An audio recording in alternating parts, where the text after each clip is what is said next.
The cake didn't say, "Happy birthday, Evie." It said, "Welcome home, Evie. Maple Hollow Assisted Living." Underneath, in red, "Move in August 1." Phones were up, neighbors were smiling the way people do when they're scared to be first. My son-in-law laughed. "Deposits paid, Ev. Yoga, bingo, the works." My daughter squeezed my shoulder like I was a blood pressure cuff. "Mom, this is a decision. You'll be safe." Safe. As in, we already called your doctor. As in, your name is on papers you never signed. As in, your house lists in August if we get your stuff out. Something went quiet inside me. Then loud. I set down the plastic fork. I read the icing again, slow, so my brain would stop trying to protect my heart. Welcome home. Not a welcome, a warning. I smiled for one photo. Then I did the math no one expected me to do at 70. In the morning, First Buckeye Bank. Remove access. New passwords. Alerts on. UPS store. Notary. Revocation. Signed. Attorney's office. A woman who didn't flinch at sheet cake. She said, "No one moves you without your consent. Not legally." By sunset, my life had a lock on it that only fit my hand. People think control looks like shouting. Sometimes it looks like cursive on a cake. "Care without consent is control," I wrote on a slip of paper and put it in my wallet. So here's my story, how a blue word on a white cake tried to write my future and how I took the pen back. My name is Evelyn Harper, but people who know me call me Evie. I turned 70 last month in Maple Ridge, Ohio, a town where everybody still knows the librarians by name, and the July sun makes the blacktop smell like licorice. On the 4th, my daughter Lena invited me over for a backyard cookout. "Your birthday redo," she said, because I'd spent the actual day driving my neighbor to her wound care appointment and eating a slice of store cake over the sink. I wore my navy dress with the tiny white anchors and carried a glass tray of deviled eggs I've been making since Jimmy Carter. The yard looked perfect. Flag bunting on the fence, a cornhole set near the big maple, a Bluetooth speaker hiding under a fern playing oldies everybody pretends they don't know by heart. Ross, my son-in-law, gave me a nod without looking up at his phone. The grandkids, Maddie 9, Jonah 6, ran at me like puppies, faces already sticky with popsicle. For a moment, I felt like a person a family had planned around. Then Lena clapped her hands. "Okay, time for the surprise." She and Ross slid a sheet cake from a cardboard box, glossy with icing, plastic fireworks stabbed into the corners. Neighbors gathered, phones rose. Someone said, "So sweet," before they could read it. The message, in blue cursive, wasn't "Happy birthday, Evie." It said, "Welcome home, Evie. Maple Hollow Assisted Living." Underneath, in red, "Move in August 1." There was a ripple of uncertain cheers, then a strained, lopsided clapping. Ross let out a short laugh, a sound like a bark he'd been holding back. "We paid the deposit, Ev. You'll love the activities calendar. Chair yoga, bingo, the whole deal." It got very quiet inside my body. Around me, people did the little things that make pretend feel real. Fiddled with a napkin, refilled a cup that wasn't empty, took a sudden interest in a spot on the fence. I heard my own voice and didn't recognize it. "Is this a joke?" "Mom," Lena said in her nurse voice, gentle and determined, "this is a decision. We've been worried. You live alone. You don't need to be doing stairs and yard work anymore." "I do the yard because I like the yard. That's different." She put a hand on my shoulder and squeezed like she was taking a blood pressure reading. We did a lot of research. Maple Hollow has a memory wing in case, for later. And we talked to who? I asked. Your doctor, she said. My doctor? Dr. Patel? Ross shrugged like it wasn't important. We gave them some background on your forgetfulness. It's better to get ahead of these things. Forgetfulness, I said. I wanted to laugh, but I could feel the laugh would turn into a sound I didn't want to make with all those phones out. In the kitchen, while people made a show of needing more ice, I saw a teal folder on the island, Maple Hollow welcome packet. Tucked under the cover were those little sticky tabs that say, sign here, poking out like accusing tongues. My name, typed neatly on a durable power of attorney. I had never signed such a thing. Last year, after my knee replacement, I'd added Lena as an authorized user on my checking account, just in case, so she could pay the water bill while I was sleeping in a recliner and falling in love with ice packs. She'd been helping with the bills since. The line between help and control is thinner than dental floss when you want to believe the best. Through the open window, Ross's voice carried from the patio. Yes, deposit cleared. House should list by mid-August if we can get her stuff out. Remax says we'll get top dollar before school starts. House should list, I repeated under my breath, like tasting a food that had gone bad. Maddie came in with an empty cup and big eyes. Nana, are you moving away? I don't know, honey. I haven't been asked. She looked from the cake to me, searching for the right smile to wear.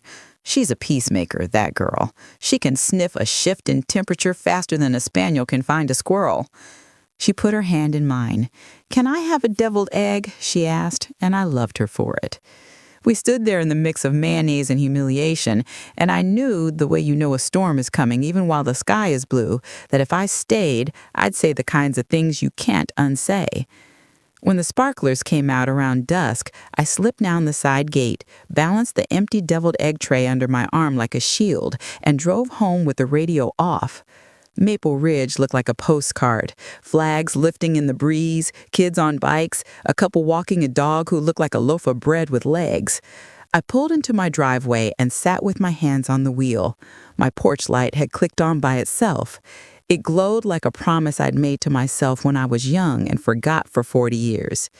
Inside, my house greeted me with lemon oil and the faint mint of the laundry detergent I've used since the kids were small. The fern on the stand had missed its drink. I watered it. I fed the stray cat who refuses to admit he lives here. I washed my face with the good soap and put my dress on a hanger. Then I took down the square tin from the top shelf of the pantry, the one with a snowman on the lid, even though it's July, and carried it to the kitchen table. It held the envelopes that really mattered, wrapped with the rubber band. The deed to the little cottage in St. Augustine my Aunt Jo left me when she went home to God. 2 certificates of deposit she'd set up for me the same year she gave me a book about compound interest. A manila folder with municipal bonds my brother called the most boring miracle you'll ever own. I always told Lena the truth that I had Social Security and a teacher's pension. I did. It just wasn't the whole truth. I kept the rest to myself for a lot of years because peace sometimes looks like privacy, and the world is full of people who call your caution stingy when it isn't theirs to spend. I slept 4 hours and woke up standing in the kitchen with my purse over my shoulder and my keys in my hand. Determination is a kind of caffeine.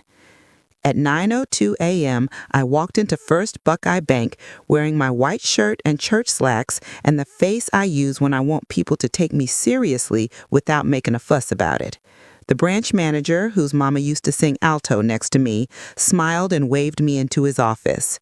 "We're going to tidy up some authority," I said. He nodded like he'd been hoping for the chance to say yes to somebody. In 20 minutes, Lena was no longer an authorized user, my online passwords were changed, text alerts were on, and a trusted contact added that wasn't my child, but my friend Marisol from the library board. We flagged the account for no withdrawals without my in-person ID for 30 days. Then I opened an entirely new account and moved my savings. The manager printed the confirmations and slid them across the desk. "You doing okay, Miss Harper?" "I'm getting there," I said. One more stop. At the UPS store, I signed a revocation of power of attorney in front of a notary, even though I hadn't signed one in the first place, belt and suspenders. It felt like putting a lock on a door I hadn't realized was open. By noon, I was sitting across from Attorney Chen at Chen and Daly Elder Law, a woman in her 40s with a calm face and a plant on her desk that looked like it could outlive all of us. She listened without interruption. She didn't flinch at the sheet cake. When I finished, she said, "No one can force you to move to assisted living without your consent or court order. Court orders require evidence of incapacity, and they're not given on the strength of a sheet cake." She laid out what a conservatorship is and isn't. She explained that durable power of attorney is not a personality transplant. She asked if I wanted to revise my will. "Yes," I said, before the question had fully cooled in the air. We put the house and Aunt Jo's cottage into a living trust with clear language. No sale without my express written authorization. We named the beneficiaries I'd been carrying around in my chest for years. Meals on Wheels, the County Library Foundation to fund scholarships for second career nurses. For Maddie and Jonah, a separate education trust they could access at 25 if they kept a genuine relationship with me, not the kind that gets pulled out at holidays like a sweater that itches. It felt righteous and tender at the same time. When I left, I had a folder heavy enough to thud. The sky was as blue as the icing on that cake, and I could breathe all the way to the bottom of my lungs. At home, I wrote 2 letters, real ones, with a pen, on the good stationery I save for condolence notes and things that should leave a paper trail. Dear Lena, when you were 3 and scared of storms, you crawled into my bed and held my wrist like a handle. I loved every second of being your safe thing. You don't get to hold me like that anymore. You tried to move me like a couch, using my money and my name. That is not care. That is control. I am revoking your access to my accounts. I am not moving to Maple Hollow. I have changed my will. If you want your mother in your life, show me respect, not plans you made about me. I love you. I am not your project. Mom. Dear Ross, I heard you on the phone. You don't get to sell my house, collect my mail, or manage my transition. Going forward, contact me only about the kids. Any attempt to list my property or access my accounts will be met by my attorney. Good luck at work. This one isn't your project. And Evie Harper. I addressed the envelopes and set them on the hall table. I took photos of them because I am not new. Then I packed a suitcase with 3 cotton dresses, my passport, old habits, and a good one, Aunt Jo's brass key tied to a red ribbon, my spiral-bound recipe book, and Pepper's collar, even though he didn't belong to me yet. Mr. Ellis, my next-door neighbor, saw me lifting the suitcase into the trunk. "Heading somewhere nice, Evie?" I said, "Somewhere warm. I'll send a postcard."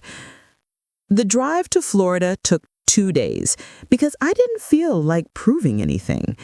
I took the route my brother always took to Daytona for Bike Week, I-71 to I-77 to I-95, the road counting down the states like a song lyric.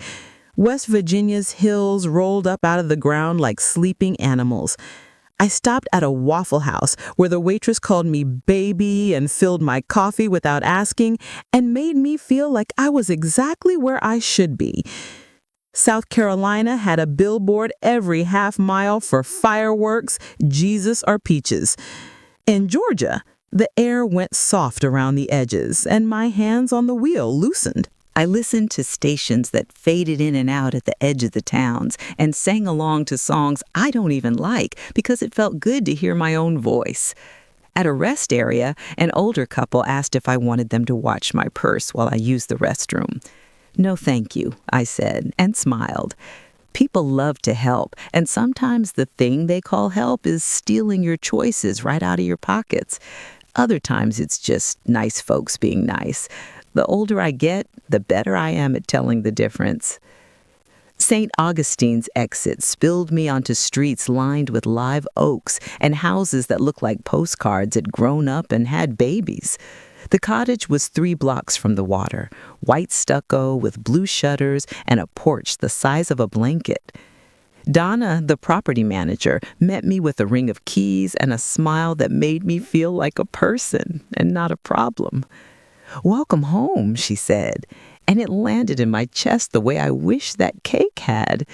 She walked me through the little rooms. The place was clean from the last snowbirds who'd left in May and planned to return in January. "It's empty now," she said, "if you want to stay a while." There was a Publix down the block. "Get the sub with the pickles," she said, and we laughed like we hadn't just met. I made the bed with sheets that still smelled a little like Aunt Joe's cedar closet, mopped the floors, because that's what you do when you move into any place, and set the tiny radio on the kitchen counter to a station that played Linda Ronstadt like she was still climbing the charts. I put tulips in the chipped vase by the window. I texted Marisol my new address and added a palm tree emoji, because what else do you add when a whole life turns in an afternoon? 2 days in, my phone lit up like a county fair. First calls, then texts. "Mom, you scared us. You can't just disappear." I left a letter. "I'm safe." "Mom, we did Maple Hollow for your own good." "My own good is mine to decide." Guilt messages followed, then a photo of the kids at the zoo, Maddie giving a polite smile that didn't reach her eyes. That night, a number I didn't recognize popped up. The message was short. "Nana, it's me, on Jonah's watch. Mom took my phone. I miss you. Are you mad at me?" I called her immediately, and she answered, whispering in an upstairs closet at home, probably sitting on the mountain of laundry like we used to. "I'm never mad at you," I said. "You didn't do anything wrong." "When can I see you?" she asked. "When it's not a secret," I said. "Love doesn't sneak. I'll send you a postcard every Friday. You can send me one back when you can. We'll collect them like proof." She laughed, and I could hear the brave part of her stand up. "I joined the library's friends group because it's where people like me go to be useful." I signed up for ceramics at the community center. The instructor, a woman with gray hair and paint on her elbows, told me my bowls had honest wobble. I took Pepper home from the shelter after he rolled onto his back in the meet and greet room like a dog who already trusted the floor. He is brown and medium and looks perpetually surprised. He sleeps with his feet in the air like he has nothing left to prove. On Tuesdays, I volunteer with Meals on Wheels. The coordinator, a retired school secretary named Alma, hands me a stack of routes and a cooler with little compartments like a jewelry box. People open their doors with faces I recognize without knowing. The widow's face, a caregiver's tired face, the person who still sets 2 plates out of habit. I learn the difference between "thank you, dear," that means "see you next week," and "thank you," that means "sit down a second." I don't stay long, but long enough. Every week I go to the beach at the end of the day, not to swim, just to let the wind erase the shape of whatever I've been carrying. Pepper chases nothing like it owes him money. Sometimes I call Marisol and we talk about everything except what we're really talking about until one of us says, "Okay, here it is," and then we do. 3 weeks in, a realtor called. "Miss Harper, this is Kent with Remax. Your son-in-law said you're ready to list and I can swing by tomorrow for photos." I sat down on the porch step because it felt polite to the heat. I said, "You called the wrong person for a confirmation. You'll get a call from my attorney instead. Have a nice day. I forwarded his voicemail to Attorney Chen, and she sent a letter that landed on Ross's desk with the weight of the county behind it. The letter said words like unauthorized and fraud, and any further attempts will be, well, let's just say the letter had a posture. Ross didn't call me, the house didn't list, the world didn't end. A week after that, Maddie's postcard arrived. A lighthouse, scribbled in pink gel pen. She wrote, "I'm not supposed to write without asking, but I think being kind is more important. We learned that at school." I put it on the fridge with a magnet shaped like a flamingo and stared at it until my vision went soft. I sent a card back with a pelican who looked like he knew something. I wrote, "Kindness is a map. It always gets you where you're going." By the time hurricane season started whispering in the news, I had a life someone could recognize. Ceramics on Mondays, Meals on Wheels Tuesdays and Thursdays, aqua aerobics on Wednesdays where I met women who could tell a story and float at the same time. A Friday night fish fry at a church that uses styrofoam plates without apology. And Saturdays for the farmer's market, where the man with the honey remembers Pepper's name and pretends not to notice when I buy the big jar. Sunday afternoons, a nap. That's a rich life by any measure. Lena called again in September. "Mom," she said, and then stopped. "You can hear a person kneeling on the inside if you're quiet enough." "I'm sorry," she said. "We thought we were helping. I thought I was helping." "I know you did." And I let the silence sit between us, like a gentle dog waiting to see who'll move first. She said, "I miss you." "I miss you too." "Can we come visit? The kids have fall break." "That depends," I said, "on how we talk. I won't host anyone who thinks I'm a problem to solve. If you visit, you come as people who love me. We stay at a hotel. We meet in public places for the first few days. You don't bring papers for me to sign or phrases like just a signature. You don't say Maple Hollow. You don't speak for me in front of my doctor or my bank or anyone else. We can eat fish tacos and go to the lighthouse and walk Pepper. We can be a family, but we will not pretend cake is care." I heard advice I had once given her when she was 19 and dating a boy who loved rules more than he loved her. I could feel it returning to me like a boomerang thrown years ago in another life. "Okay," Lena said. "I hear you." Then she said the thing I'd been waiting for. "I'm sorry I tried to make your life easier by making it smaller." They came in October. They stayed at a Hampton Inn on Route 1 with a breakfast bar that made the kids giddy. We met for lunch at a place with picnic tables and a roll of paper towels in the middle of the table. Ross sat stiff as a lawn chair and thanked the server by reading her name tag and saying it out loud, which is a kind of apology where he's from. Lena watched me instead of supervising me. The kids climbed the 42 steps up to the short lighthouse near the bay and counted each one out loud and did not once say, "Nana, be careful," because I was careful without instruction. That first afternoon, we walked to the seawall. The tide was out, the water a little sullen and beautiful. Pepper tried to chase a brown bird who had the good sense to hop rather than fly. We watched a man teach a little girl to cast a line. He stood behind her and helped her flick the wrist, let her feel the weight before he let go. He corrected her once and then moved back. She looked over her shoulder to see if he was still there, and he nodded, but didn't touch the rod again. When she landed it on the second try, he clapped like he hadn't expected her to get it that fast. That's the posture I wanted from the people who loved me, and I said as much. "It's easier to keep holding on," Lena said, soft so the kids wouldn't turn. "The letting go, there's nothing to grab onto." I said, "You grab onto respect, and you wait." They didn't bring up Maple Hollow. We ate fish tacos with too much lime, the kind that makes your hands smell like summer. At night, they went back to the hotel, and I sat on the porch with Pepper and wrote a list titled Things I Can Say Yes to. It was longer than I expected. We had a hiccup on day 3.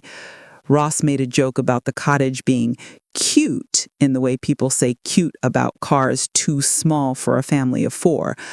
I said, Ross, if you can't see my actual life without measuring how it fits you, this visit is over.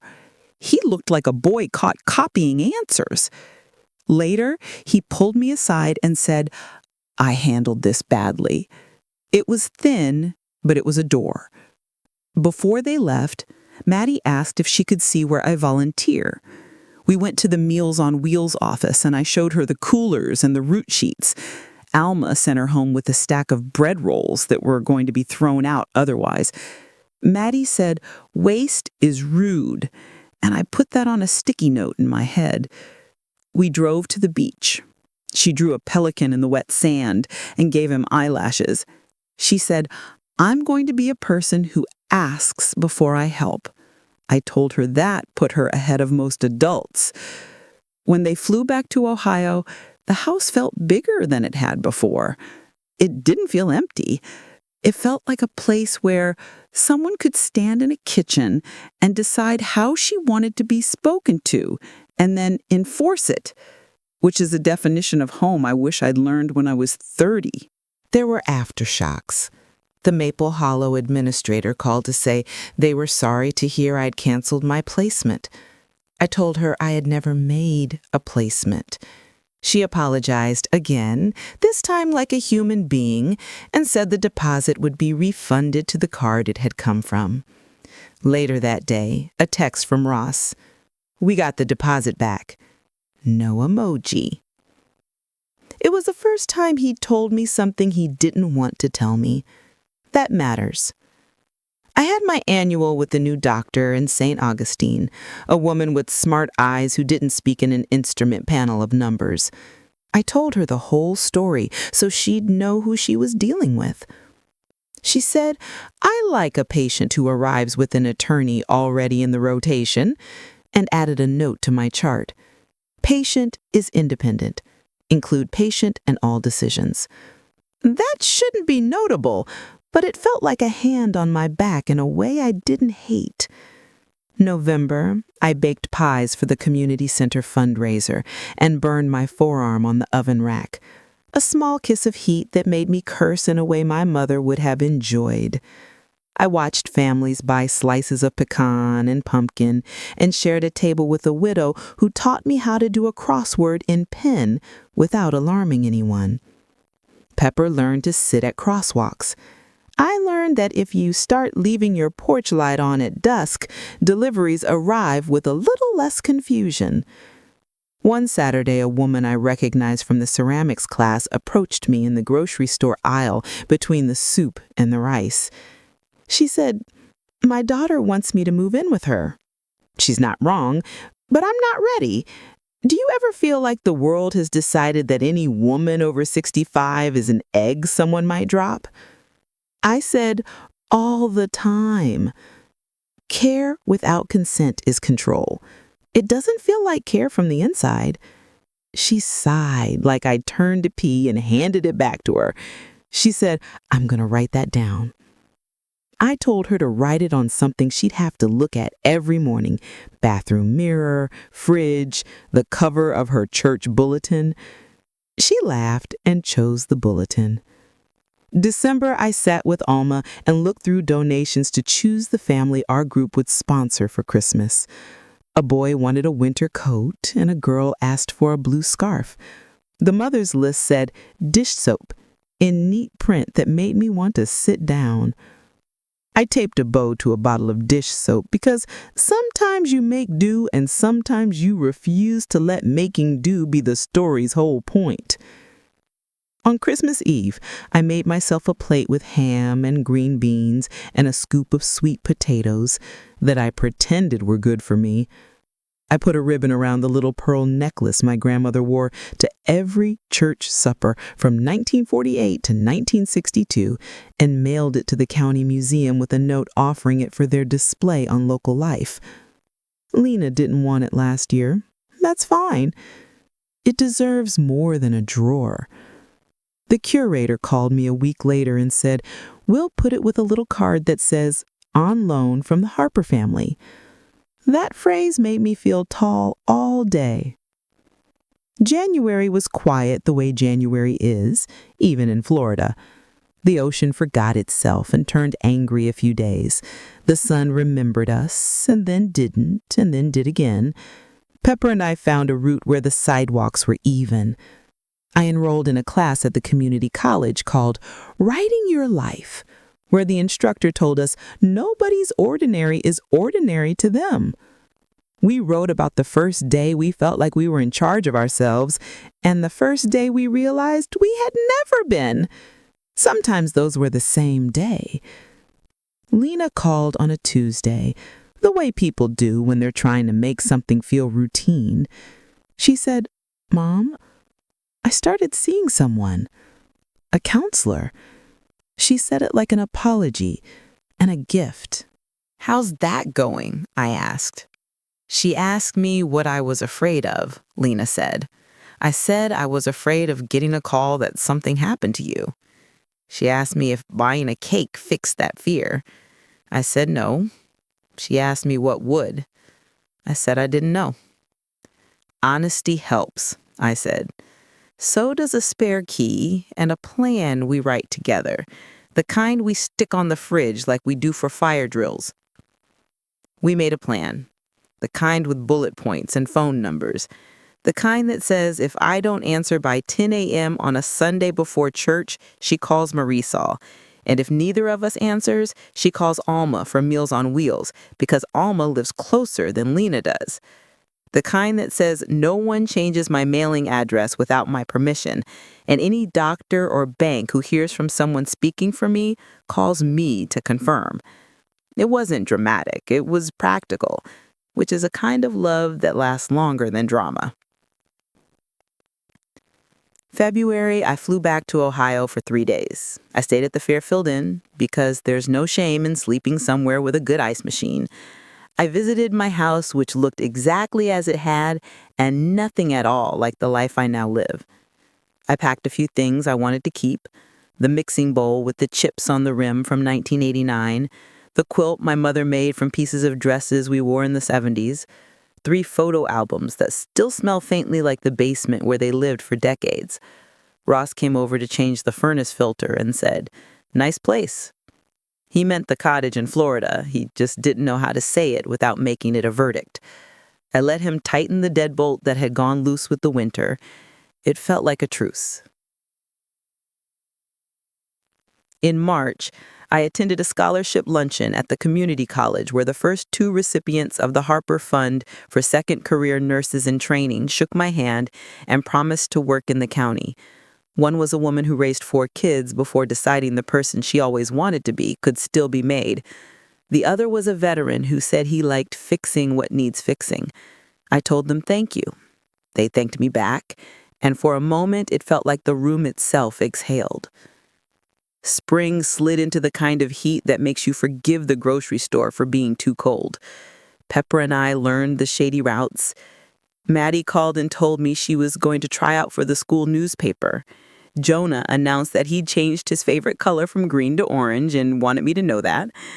I mailed them both postcards with ridiculous cartoons on front and sentences I'd thought about all morning on the back, because some things you say only once and you want to get them right.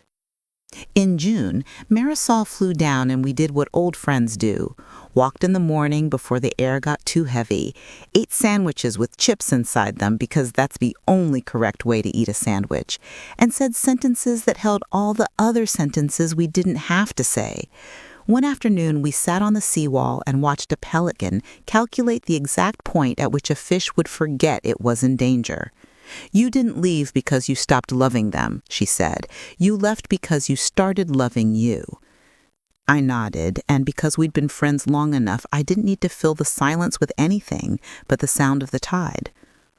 On the 4th of July, a full year since the sheet cake, I hosted a small cookout at the cottage, not to prove anything, because I wanted to. Pepper lay under the table with his belly on the cool concrete. Alma brought coleslaw that could heal a mild heartbreak.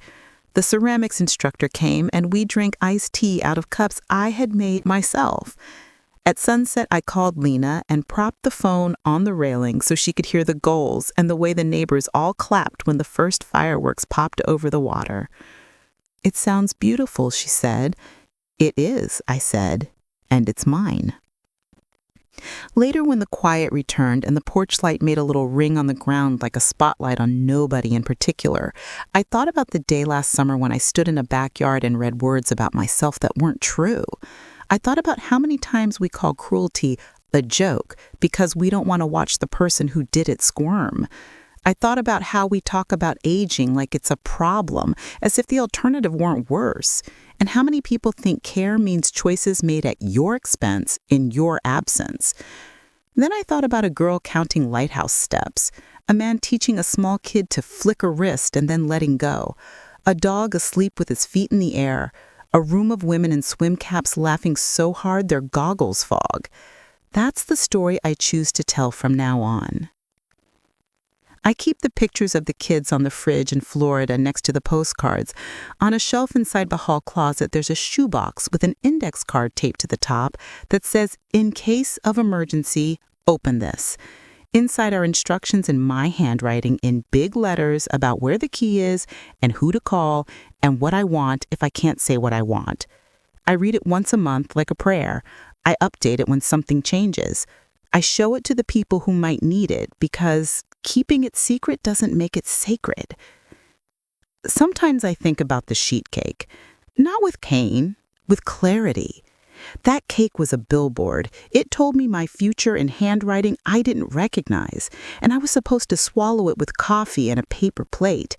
Instead, I wrote my future back in ink. I walked into a bank and a UPS store and a lawyer's office, and out of a life where love looked like control, and into a life where love looks like someone standing next to you while you decide. That's a story too. Now and then Lena calls and says, "You were right about that part." Sometimes I am, sometimes I'm not. Mostly I'm right about me, and she's learning to be right about her.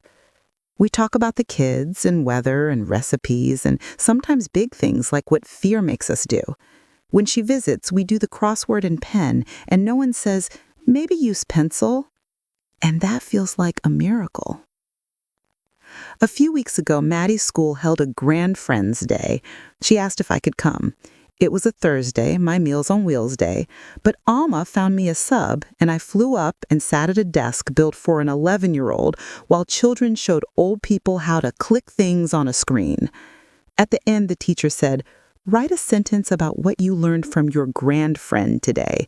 And Maddie wrote, "Ask before you help," in letters that looked like she was carving something into wood.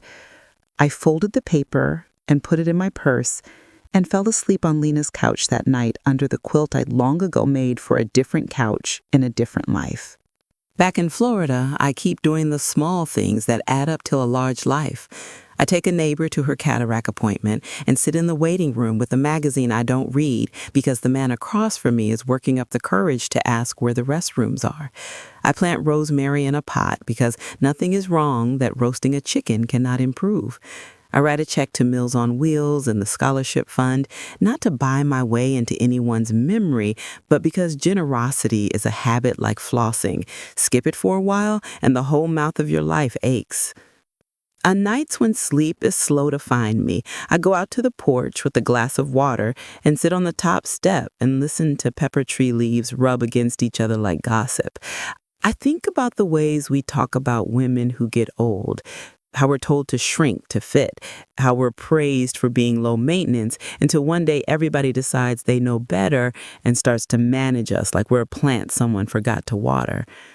I picture my life like a map with thumbtacks and red yarn, Ohio to Florida, a bank office, a notary counter, a lawyer's plant that won't die, a fish taco stand, a lighthouse with 42 steps, and I love the geometry of it. It looks like a person took a pen and drew herself out of a corner. Sometimes the tide is high and slaps the seawall like an unkind word, and I guess that's life too. The other day, Pepper ran into the kitchen with sandy paws and skidded into a bowl I made and chipped it for me. I looked at the chip and decided it made the bowl tell the truth better. When I use it for fruit, the apples settle against it like they found the right place to rest. If I were giving advice to the woman I was last July, the one staring at a cake and trying to decode the part of her body that wanted to sit and the part that wanted to run, I'd say this: you're not a problem people solve. You're a person. Start there. Ask for help when you want it. Say no when you don't. Use your voice until the people who love you can hear it without you having to shout. Find the office where they say your name and look you in the face and ask you what you want. Write down your wishes and tell the people who need to know. Don't let anyone call you stubborn when what you are is clear. Keep your porch light on. Tonight, a storm is moving in. You can smell it before the clouds make good on their promise. I close the windows and set a towel by the door. Pepper rushes when thunder surprises him. I check the porch light. It ticks on. Somewhere up in Ohio, the maples are throwing their first green, and my house is sitting solid on its foundation with the kind of dignity wood learns after decades of winters. In the morning, I'll call Lena and we'll talk about Jonah's spelling test and whether Maddie should try out for the spring play and how the maple in the front yard looks this year. I'll tell her the storm wasn't much and we are fine. I set down the glass, rub the sleep from Pepper's ears, and think of Aunt Jo, who taught me to put $15 into a boring miracle every month when I was 20 and wanted everything to happen at once. She used to say, the trick to a good life is to spend most of it choosing and the rest of it cheering for the people you love while they choose. At 70, the trick sounds less like advice and more like permission. One more thing. If anybody hands you a cake with your future written on it in big blue letters, smile for the picture if you must. Then put down the plastic fork, stand up, and go find the pen. Write your own line. Write it twice. Tape it to the inside of your front door so you have to see it every time you leave the house. And if that line is nothing more than I decide about me, say it out loud on your porch with the light on so the delivery drivers can find you, and so can you. The storm breaks. The rain puts a rhythm to the roof. Pepper sighs like an old man into his favorite spot under the chair. I turn off the living room lamp and leave the porch light on. Not a metaphor, not tonight. Just a little circle of gold on a street with palm shadows and the smell of wet pavement floating through the screens. I stand in it for a minute, and I recognize myself. Then I go inside and close the door I can lock from the inside with a key that fits my hand exactly in the life I chose in a place that knows my name.